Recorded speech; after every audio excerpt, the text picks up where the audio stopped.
Um, Hello. This is Nate Rodriguez Vera. I go by the name NERV, Nerve, or some Nerve, depending on where I am, because Nerve was taken. Recently I've been doing a lot of X particles and Redshift, sort of like personal R&D or some R&D for like some work projects, and have been sharing some of the results on social media, and people have been really liking it, and that's great. That's greatly appreciated. And also, people have been asking like how to achieve that. So we're just gonna do a quick run through of how to just get something similar to what I've been doing. It's actually you'll see that's actually fairly simple to do.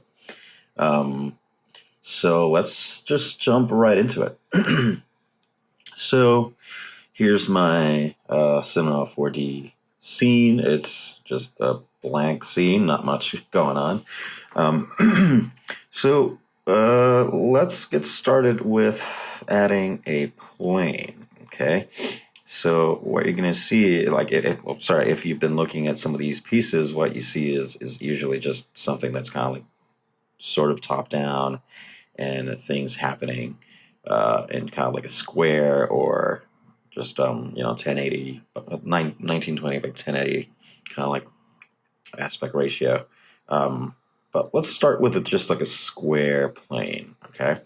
And what do we want to do here, right? So we want to create that kind of like wavy sort of thing, sort of look. So we'll start out, and I'm not really going to be using physical or standard render. I'm using Redshift, and I'm going to show how to do it with the Redshift.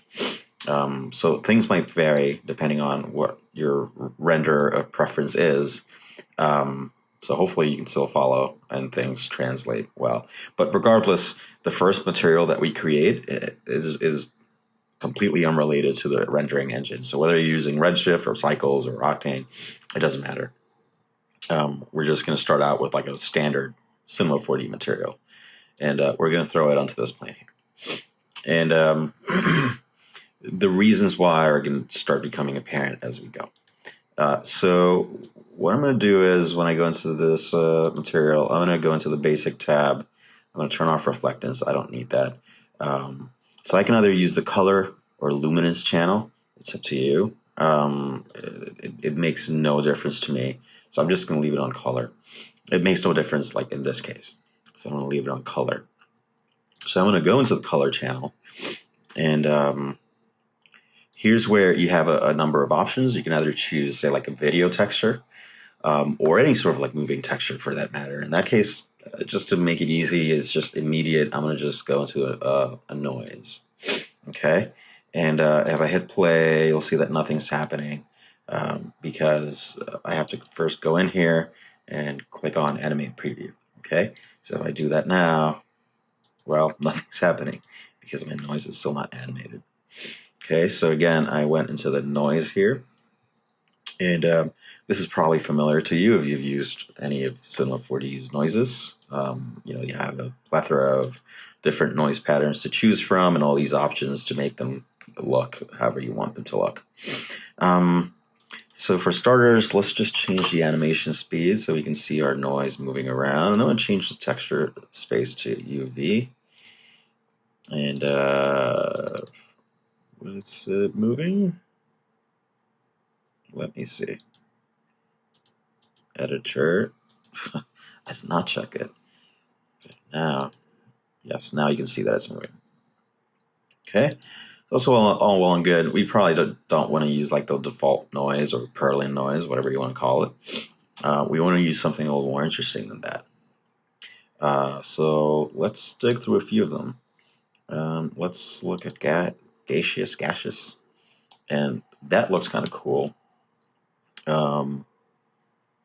But let's look at some other ones. Let's look at Luca. Luca's pretty cool. It's got like a nice wavy look to it. And we could just spend forever just looking through all of these. Let's go into Wavy Turbulence because I played around with this one recently. I like the way that it worked.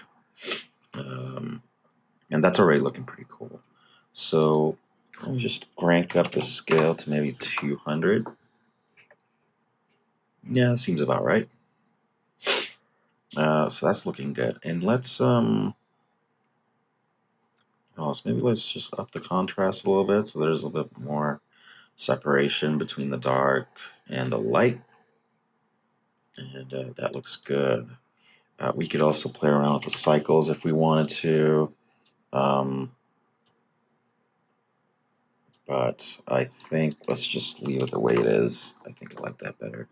Just bring up the contrast a bit, and there you go. Okay, so we have a wavy turbulence pattern here that I'm liking, I'm identifying with. Let me also just bring up, let me just make this longer so we can see more of it. And also, I prefer to work in 24 frames per second. And let's just bring it to like 10 seconds. Okay, so we have plenty of runway here to just see things moving around and see what the noise pattern does.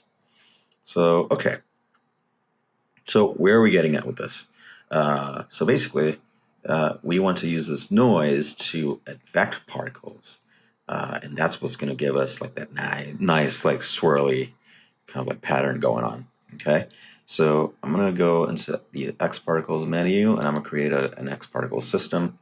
And I'm going to turn off that icon so it's not in my way. I'm also going to go into this menu and turn off the grid. Where's the grid? Here. That way it's less distracting. I don't have to see all this stuff kind of in my way, blocking my view. Okay. I could also turn off the handles if I want, but that's okay. I think we can see well enough. Cool. So what do we want to do then, right? So we want to tell the X particle system to emit particles from this noise pattern. So how do we do that? So it's pretty easy. Go into emitters. I'm going to create an emitter, right? And by default, it's just emitting a bunch of particles into oblivion. We don't want that. We want to go into object here, and the emitter shape is going to be an object. And what object is that? It's going to be our plane.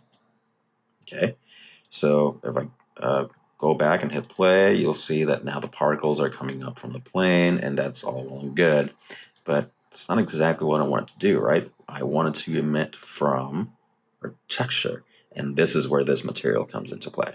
Okay, so if I grab this texture tag and drag it into where it says texture use, texture tag, these options become available to me. All right, and the options are the emission channel, right? So what channel is going to emit my particles? In this case, it's the color channel. It could very well also be the luminance channel, as I said, and some others. But the default is color, and we're using color, and that's good. And the color channel as well, right? So what color are my particles going to have when they come out? They're going to take the color from this, right? So if this was like some other color, say like blue and red, then you'd see like some particles coming out like in blue, some coming out in red. And that's great, but I think there's better ways of applying colors to your particles, and we're going to do that later. So for now, we want all of these to be grayscale. Okay, so how does that look? So if we do this, see that there's some white, there's some black, there's some grays in between, but it's not really, I mean, you can't really tell what's going on, right? It's kind of a mess. So let's go into the emission tab of our emitter and take a look at a couple of things. For starters, I'm just going to take down the speed to 1, okay? And this is going to be for later. I'm going to do this now. I'm going to turn up the radius to 2 and then make the variation 2, okay? Now, right away, you can't really see that, but it's there, right? And you can sort of see now the particles that are emitting here. Can you really tell that they're being just affected by the texture? Not really, not yet. First of all, there's too few particles, and number 2, having the plane visible really kind of gets confusing. So let's do a couple more things in the emission side of things. I'm going to bring up the birth rate to like 10,000 for now. And I'm going to uncheck the full lifespan, and I'm going to give them a lifespan of like 2 seconds, 48 frames. Okay. Also, I'm going to go into the display here and change the display to squares. I think that makes it a little easier to visualize. You could also use circles. The benefit to using circles is that you can actually see the size variation when using circles, but it can get a little bogged down if you use anything besides dots and squares. So let's just use squares for now. And the color mode is set to single color.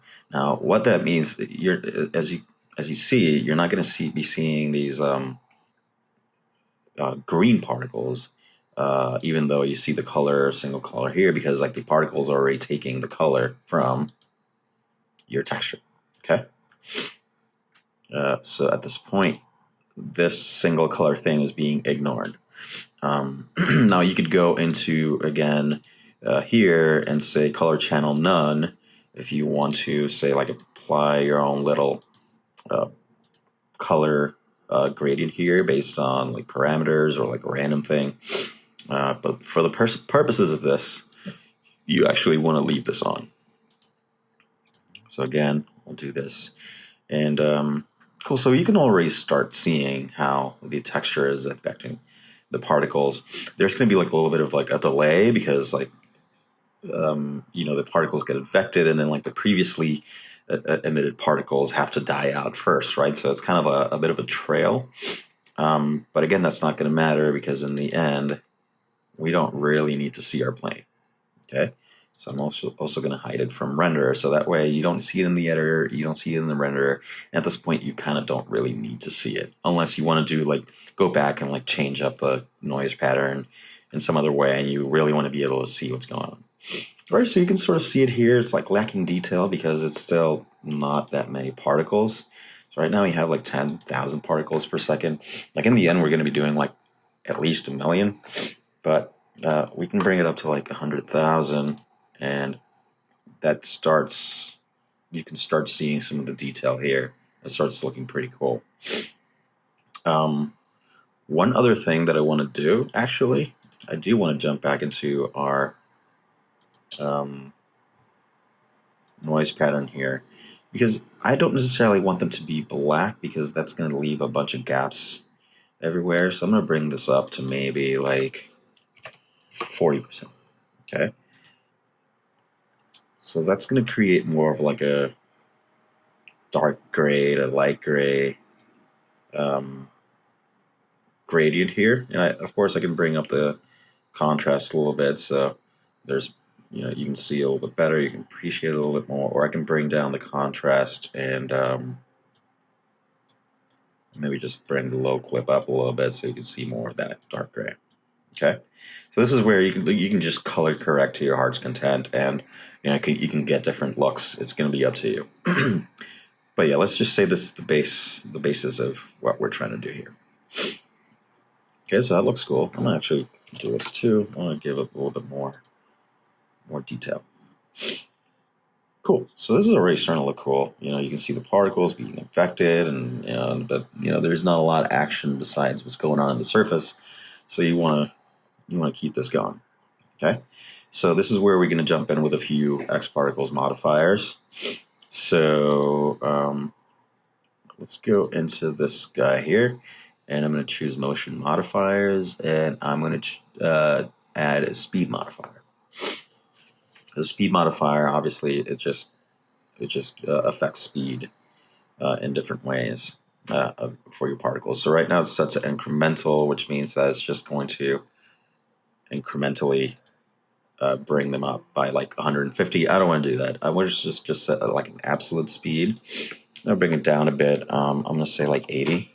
Oops, sorry, 80. I'm going to leave the variation down for now. We don't really need that. What I am going to do is I'm going to go into mapping, and I'm going to add one map. I'm going to change this to particle speed change, and it's going to be affected by color brightness. So what does that mean? It means that basically, right, in theory, when I hit play,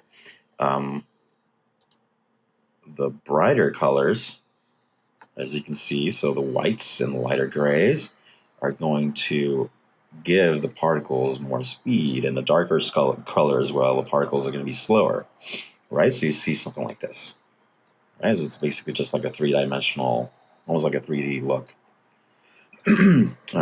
representation of your noise, which is cool. It looks like there's a little bit too much speed, so I want to change it down to maybe like 20 for now. And this looks cool. All right, so let's play with that for a second. We can roll with this for now. So what else can we do? Let's add another modifier, and we're gonna grab a turbulence. And what that does is it starts creating these like cool little swirls, and if you look at it from the top down, then you start seeing that that effect that we're going for starts becoming more apparent.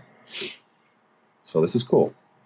I'm going to change it to our curl noise, and I'm going to bring down the frequency. I'm going to crank up the octaves. Strength is fine, I think. Let's leave it the way it is. I'll bring down the blend to around 25, and something like this is good. Okay. So if you play, let's see what happens. Aha, so the curl noise is creating all these like nice little curls and swirls. And that's starting to look pretty good. So in a way, you could argue we're already close to what we want to achieve here. And in a way, we could just argue that you're done with adding modifiers, and it's only a matter of like cranking up the particle count and then going to just like rendering it out. But I'm going to add just like one more thing that I think actually being redundant by saying adds, but I'm going to just bring in something else that I think adds to the overall motion, which is a flip domain. Okay, the flip domain is what you use to just advect fluids within X particles, and it's great. But you have to just take care of a couple of things before you get started. So, for starters, I mean, it's too big. If you looked at the emission the way it was, there's a whole lot of a whole chunk of the domain that's really not being used for much. And so what we can do is we can play around with the dimensions of the domain. So I'm going to just so 400 on the X, 400 and then the Z is fine because that's actually the size of our plane right now. Of course, if your plane is, say, not square, it's like 16:9 ratio or whatever, then you can just adjust it accordingly. But what I'm going to do is on the Y, I'm going to just make it smaller. It's just going to be at 50 because honestly, we don't need more than that, at least for this. Maybe in your own way, when you're playing around, you find out that maybe you want to bring it up to 100 or something like that, and you can do that. That's great. But what that also does is having a smaller domain, it makes the size of your simulation smaller, right? So again, if I bring it up to 400, it's like 1.53 megs. I mean, it's not huge, but if I bring it down to 50, that's like, look at that. It's a fraction of that. It's like 234 kilobytes. And that's great. I'm going to change the voxel size to 10, and that brings up the size again, okay? And that's a 1.53. But if I were to do that with that, then you can start seeing how your domain's bounds really affect the size of your simulation and speed and efficiency, all that stuff. So this was good. What else do I want to do? I'm not going to go into the whole thing about how the XP domain works. You can go to the X Particles website for that. They have a really great video manual. But I'm just going to do this really quickly. I'm going to turn off the weak spring. I'm going to crank up the verticity. And I'm going to go here into accuracy and click on fast. So that's going to make my simulation a little bit faster. And we don't need a ton of accuracy here. So this is great. This is fine. So let's go ahead and play through it. And it's going to be a little slower, obviously, because the flip domain does you know, it does use up your resources quite a bit. That's looking nice. Okay, it's definitely adding, because like you're taking the vorticity from the fluid simulation and it's just adding a little bit to the motion. So those curls are being generated by the turbulence, and that's great. It's going to become even more evident when we crank up the speed, because like when you're in the flip domain, it kind of like squishes everything, for lack of a better way of saying it myself. Music is just like slows down everything, because like now you're kind of like in a body of water, so to speak. So we can bring up the speed to maybe like 80 again, and we may need to crank up the turbulence to maybe like 8. Okay. So let's play through that, and you can start seeing that now we're getting some like really crazy curls in there. That's cool. It might look a little bit too crazy, but it's because where are we at in terms of like particle emission? We're at 100,000. It's okay. It's a little out of control, but we can just add more particles, and that's going to just kind of like rein everything in really nicely. And that's also one great thing about the flip domain, is that the more particles you throw into it, the more controlled the movement can get. Okay, so again, now we're at 1 million per second, right? So because of the screen capture, things might start getting a little bogged down. So bear with me here. But let's just play it through.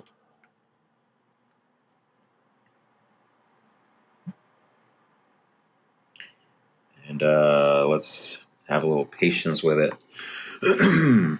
And then once we get to a nice, like to a point that we like, we can stop it there. And then we can jump into the rest of it. So maybe while this is running, I'll show you what's going on. So if I go into the X Particles HUD, you can see that we're at like 1.33 million, almost 1.5 million particles as time goes by. Now, once you hit 48, remember that our particles have a lifespan of 48 frames. So once you hit 48, that's where your top cap's going to be. So from there on in, it's just going to be 2 million particles, which I'll try and stop it when we get to 48. It's getting really bogged down right now. Like 2 million particles and screen capture going on. It's a lot. Okay, so here we go. So 2 million particles in there. Okay, and how does that look? It looks nice. I think we could have maybe turned down the speed a little bit. Maybe they're a little too fast right now. So let's go back and take care of that. So speed, I think I had it at. I think what I have to do actually is bring this up a little bit, and also I'm going to add a little bit more contrast to my texture. That way there's more of the dark particles that are going to be a little slower. And let's try that again. Aha. So see, this is a little bit more controlled. We have flatter parts. We have parts that are like faster and like are being more affected by the turbulence, the vorticity, sorry, of the XB domain, etc. Okay, so this is looking cool. This is cool. I'm liking this. I'm feeling it. And of course, say that you're not necessarily in love with the pattern that you're seeing right now. You can always go into the turbulence object, and then the turbulence object doesn't really have a seed parameter, so to speak, but it does have the offset. So by playing around with the offset, you're basically just moving the flow field in the X direction, Y direction, Z direction, and that in itself generates variety. So you can have, say, like you have one project where you did this, and then you want to have another project where it's like a similar swirl, but you don't want it to look exactly the same. That you can play around with the offset. You can get different results. Okay. So let's say that I'm happy with this. Okay. Of course, we could spend hours just playing around with it until we get it exactly the way we want it. But let's just say this is what I want. Okay. Great. So what do I do now? Now it's time to render it out. Before I do anything, let me just save this. Otherwise, tragedies might happen. So I'm just going to save that to my desktop. Cool. So then let's get to rendering. So what are we going to do here? So I'm going to go into this. First of all, I'm going to change my renderer to Redshift. In this case, this is what I want to use. And I'm not going to go into Redshift render settings because there's many tutorials that are doing a great job of that. But I'm going to go into the GI tab, change my primary engine to brute force, secondary to radiance point cloud. I'm going to turn on my memory management. And I think that's it for now. Okay, cool. So what's going to happen next? Well, another thing that I want to do is, because I made this square, maybe I'm just making this for Instagram or something like that, or like GIF. So let's just make this a square aspect ratio for now and lock the ratio. And I'm going to create a camera. I'm going to choose it, and I'm going to, actually I want to change it to like maybe like a wide angle lens so I can get like up close and pick up a lot of what's going on. So this is going to be kind of like trial and error here. I'm not going to do it exactly perfectly, but just for the sake of speed, we'll just do it this way. It might help also if you're not sure about the bounds here. I'm going to hit Alt-V, go to View, and change the opacity of my borders to something like 90 so I can really see what's going on. I'm going to go into my camera, make sure that's centered on the X, and maybe this angle is like, like minus 80, something like that. And then I'll bring it up a bit. Bring it down this way. And okay, let's say that this is good. I like my what's going on here with this camera angle. I'm going to protect it so I don't ruin it. And done. Okay, so let's finally jump into rendering out this thing. So I'm going to go into, I have a layout that I created myself. So this is my Redshift layout. So if again, let me save anytime I do anything. If I hit play to start rendering, what happens? Nothing. Why? Because first of all, there's no lighting. Also, Redshift doesn't know what's going on here right now because this is not actual polygon geometry, right? These are like points. So by default, Redshift is like, well, what's going on here? You're not feeding me anything, right? So fair enough. I'm going to pause this for now. And let's do a couple of things. Number one, let's go into our XP emitter. I'm going to right click. I'm going to go down to Redshift tags. I'm going to click on Redshift object. And you can see in the Redshift object, I have a little tab here that says particles. So what that means is that, Redshift, if I enable this in some way, then Redshift knows like, oh, these are particles that I need to render out. Got it. Okay, so right away, they're disabled. Nothing's happening. So let's change them to point instances, for example. And let's see what happens next. So something is happening. Now you can see our particles, their points. The light, they're just being lit by the default Cinema 4D light right now, which is, makes things look pretty ugly. But this is just temporary so we can see what's going on, okay?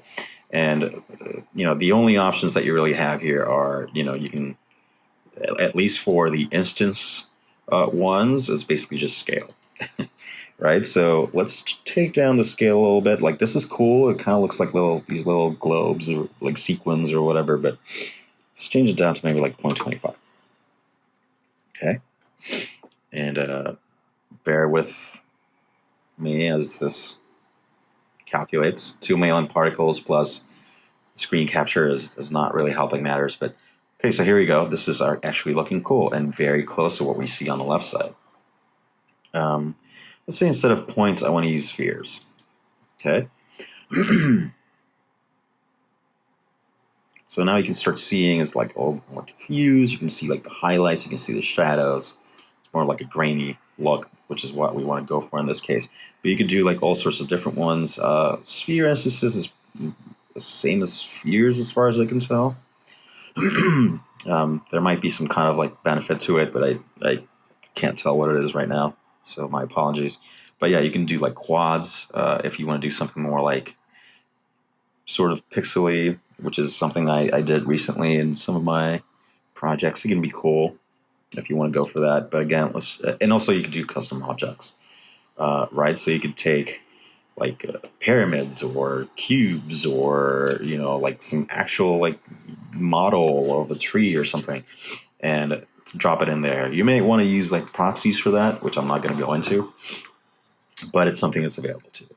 Okay, so let's go to spheres. And our spheres are here and they look fine, but it's, you know, it's right now it's kind of boring. It's just using the Cinema 4D light, which again makes everything look kind of crappy. And we want to do something about the coloring here. So let's do this. First of all, let's give it a material. Okay. So Redshift materials, and Redshift actually comes with a particle material. And what the particle material is no more than a standard material using particle color user data, right? So there's a bunch of like user data nodes, which I'm not going to go into here, but one of them is a particle color user data node. So it's like a color user data node that Redshift creates already for you. But essentially what it does is it takes an attribute from, say, like your MoGraph color or your object color, or in this case, your particle color, and sends it out to wherever you'd like. In this case, by default, it's going to the diffuse color of your material, right? So if I throw this onto my emitter, what happens? Nothing happens, right? Nothing changes because what it's doing is it's taking the particle color that we already see, sending it out to the diffuse color of the material, and that's that.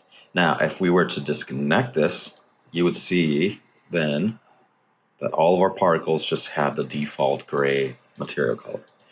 And let's keep this for now the way it is because we want to see how it is. All I want to do is just bring it up, make it a little brighter. But this way we can like test out our lighting and get things like nailed the way we want them to before we go into like actually adding colors and things like that.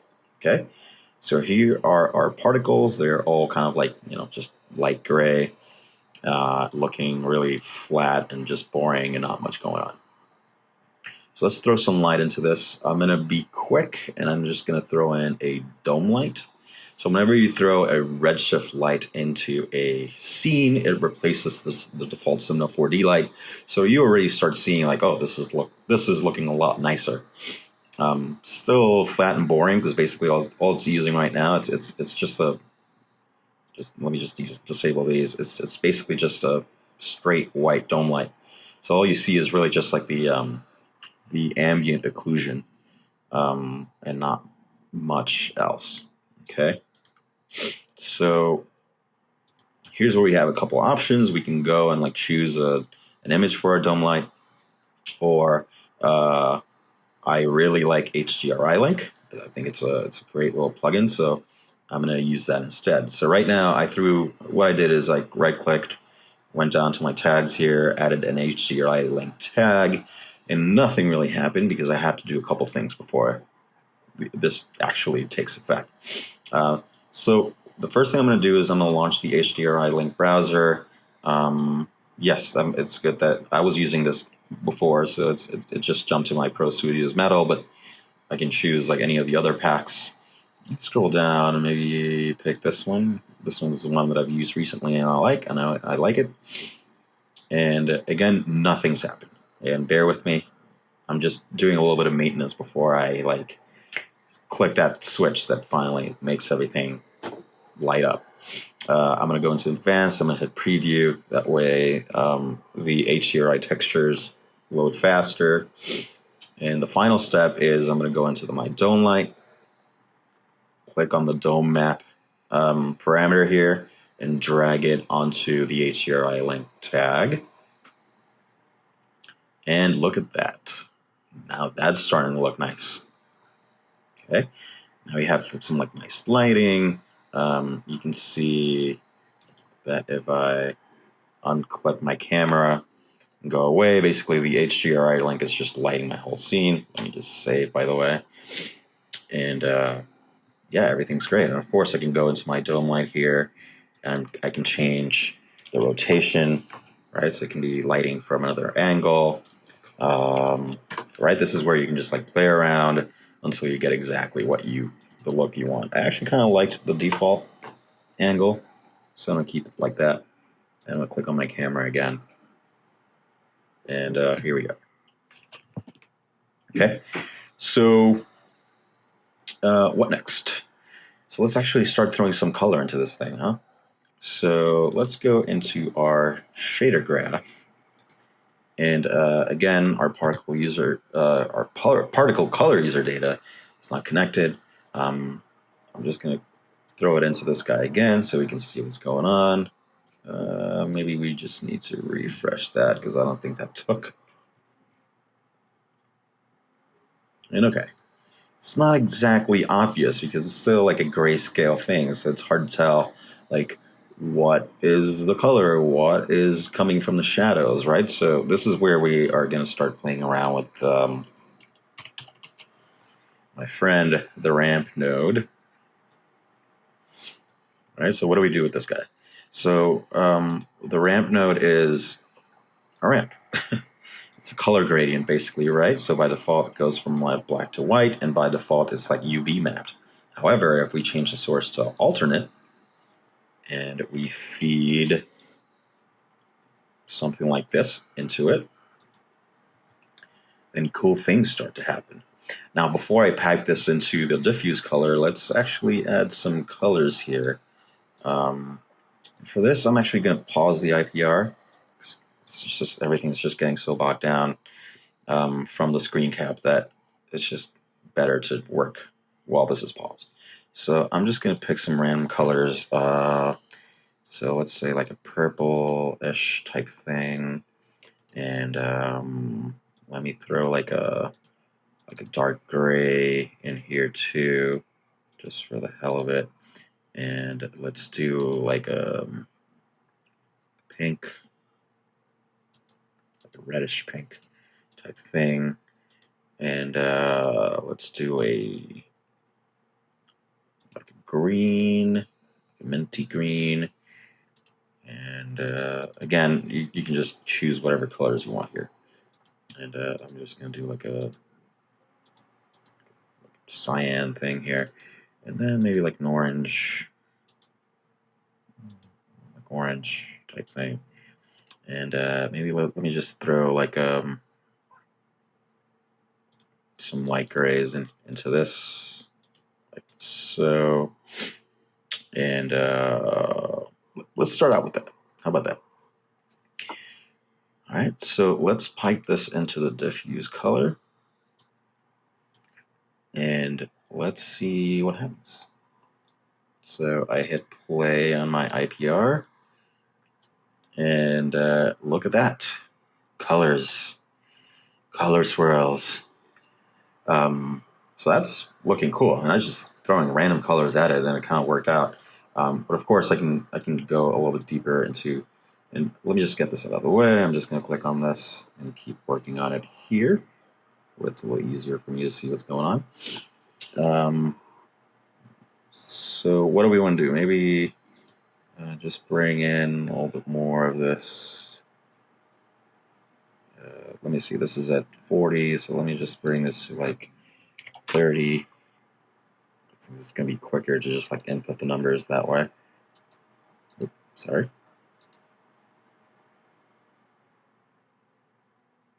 And maybe let's bring this to like 25. 5 or something like that, like 20.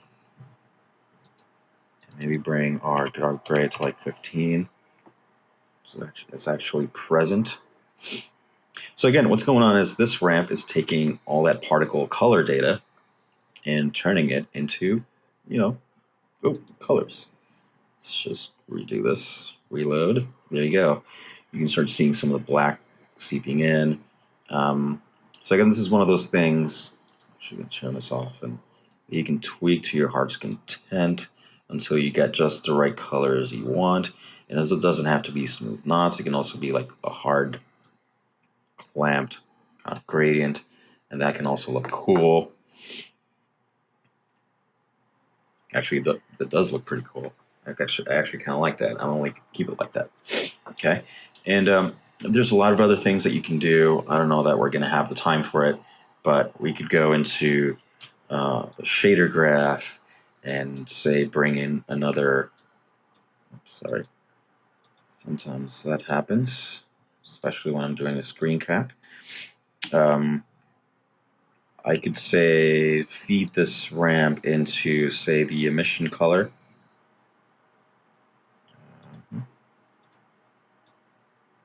And then here's what happens though. If I crank up the emission weight, everything's going to have an emission.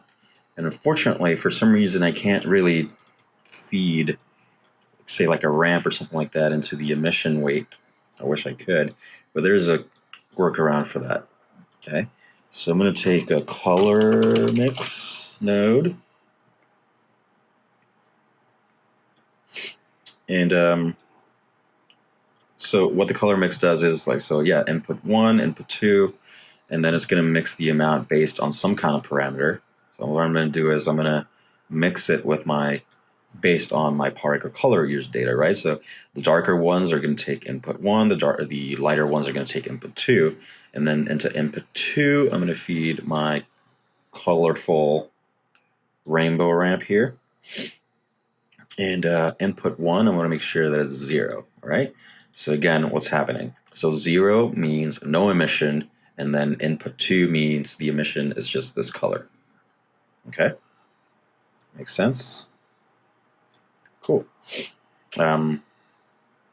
So then if I feed that now into the emission color, you'll see that then only the brighter colors are being affected. Now it still looks a little too much going on. So what I can do is I'm going to create a copy of this ramp. I'm going to bring it down here. And I'm going to turn these into grayscale values based on what colors I actually want to be glowing. So in this case, of course, I don't want this dark gray to be glowing, so I'm going to turn it down. Maybe I don't want the purple to be glowing either. Maybe I'll just do the, let me just do the pink and let's just say let's select the pink and the blue. How about that? Okay. Cool. And maybe I think this is fine. I mean, I could just turn them to white values, but I don't think that's going to matter. I think it's still going to read through. So I'm going to feed this into this guy, and then I'm going to feed this into this guy. And then here we go. You start seeing that only the blues and the pinks are actually glowing. And again, this doesn't have to be like a hard clamped thing. We can change it to say like linear, for example. And then let's just refresh that. And then that starts looking pretty cool too. And again, maybe I do want my oranges to have a little bit of glow on them. So I would do that, and maybe instead of the blue having glow, it's the orange that has glow. All right, so this is where, again, you can play with it over and over and over and get all these different effects and color, just art direct it in any way you want.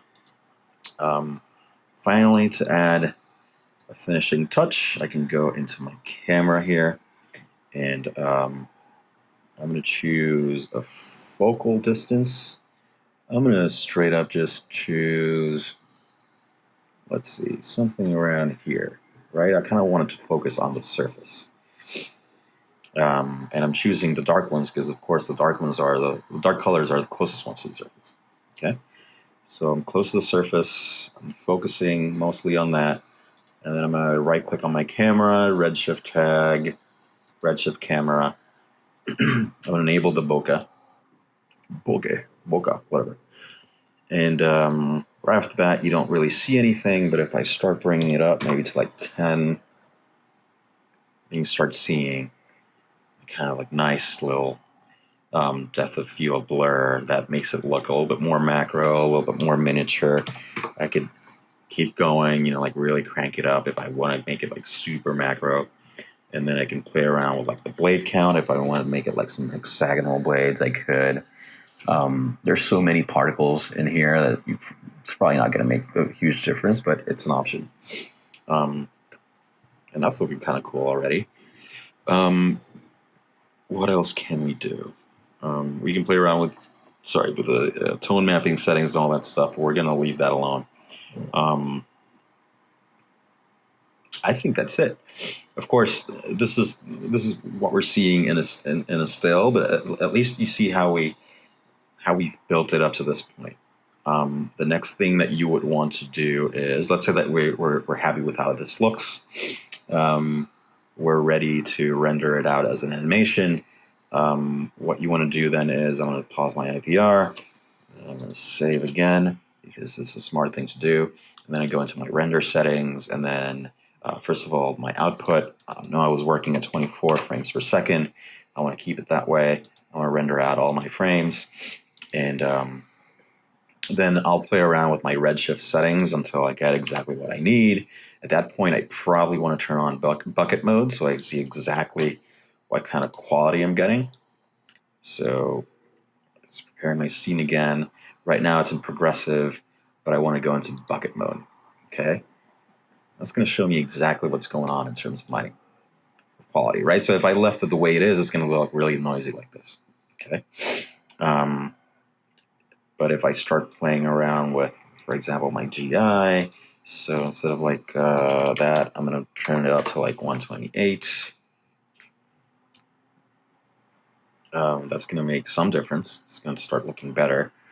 And then if I go to my basics here and say I want to turn up my, well, you can either like do the sampling overrides, and that's the smart thing to do. But if you're in a pinch, you want to do it quickly, and you just first play around with the max and minimum unified samples, right? So you bring it up. The max ones obviously are going to make everything look better. And here we go. Maybe you bring the minimum up to like 32 or something like that. That way it also looks at the darker parts where it's not getting that much light, and also cleans it up. It's actually looking not too bad. You could even go, if you want to make it even better, I just realized that these particles have some reflection on them, so let me just tweak that reflection a little bit. I'm going to change them to GGX. I want to make them a little rougher, maybe like a 0.5.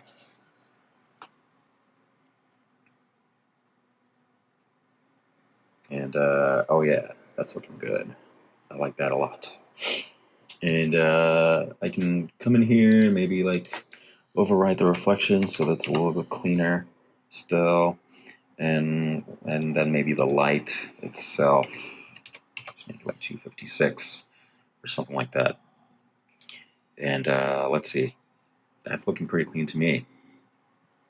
I think it looks pretty good. It's pretty much ready to render.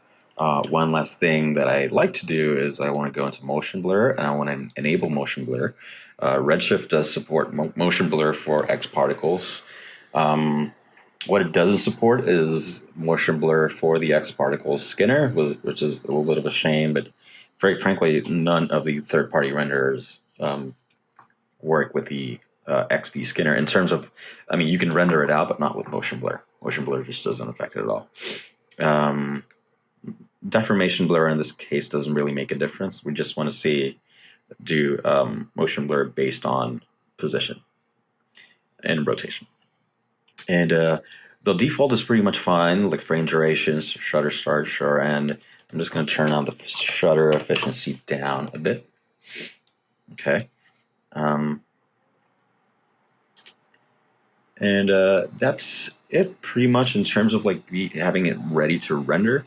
One last thing that you may want to do is you may want to go into X particles, which is I like to do, and in other objects create a cache object, and then choose a location to create a cache for this, and then cache out your simulation first, and then go into basically we already went to all the Redshift render settings, so technically then all we'd have to do is just render it out. I mean, we can render it out without caching.